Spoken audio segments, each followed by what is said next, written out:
ঘুম থেকে উঠে আশি বাসি সেরে কোটোগুলো নিয়ে বসেছি। ঘরের কোনা কোনায় যত যা কোটো আছে সব বের করে নিয়েছি। রাতে আমার ঘুম হয়নি, আগের দিন থেকে ভেবে রেখেছি সকালে উঠেই সব কোটো কাটাগুলো নিয়ে বসবো, এগুলো ধোবো। তো হ্যালো এভরিওয়ান, তোমরা সবাই কেমন আছো? দেখবে আগের থেকে যদি ভাবো এটা করবে, যতক্ষণ না করা হবে মানে মাথার থেকে ওই জিনিসটা যায় না।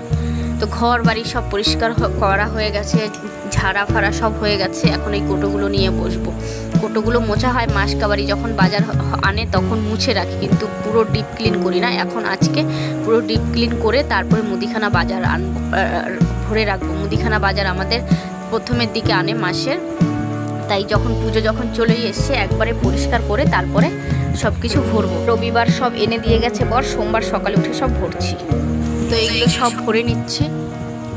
বর শনি রবিবার থাকে বাড়িতে, আসে তখন প্রতিদিন হয়তো মুদিখানা আনা হয় না। এটা খুঁজখুঁজ করে যেতেও পারি না সবসময়, যে একা থাকি বাড়িতে, সবাই যার যার কাজে ব্যস্ত থাকে, সবাইকে সবসময় বলা যায় না। যার যেটা দায়িত্ব তার তো সেটা পালন করতে হবে। বর শনি রবিবার থাকে বাড়িতে, ওই রবিবার আসবে।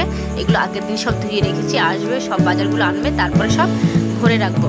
তো পুজো আসলে সব মনটা একটু ইচ্ছে করে যে পুরো বাড়ি পরিষ্কার পরিচ্ছন্ন করে রাখি।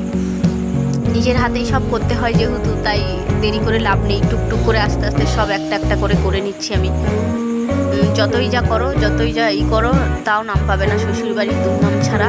এদের তাই কাজ, শ্বশুরবাড়ির লোকের তাই কাজ। দুর্নাম ছাড়া কোনোদিন সুনাম করবে না। কাজ করতে করতে মরে যাবে, তাও এদের নাম পাবে না। সবগুলো ভরে নিচ্ছি। তো ভরে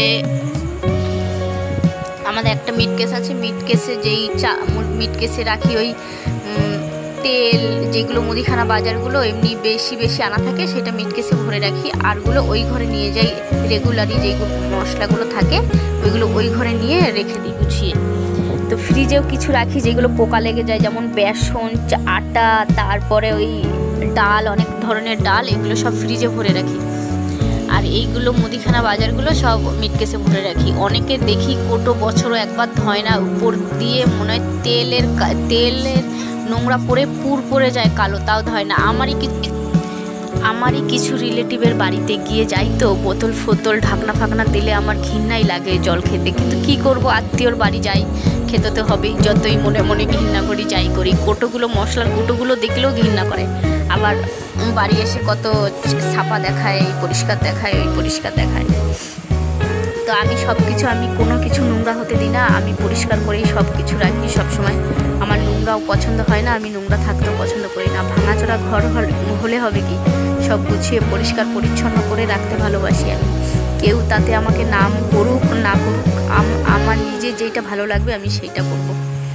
তো আমাদের এইখানে সব খাবারগুলো থাকে, যে আসে খাবার আমাদের বাড়ি আশেপাশে কত ক্যাটকুটগুলো আছে, এসে বলে ওইটা দাও, এটা খাবো, ওইটা দাও।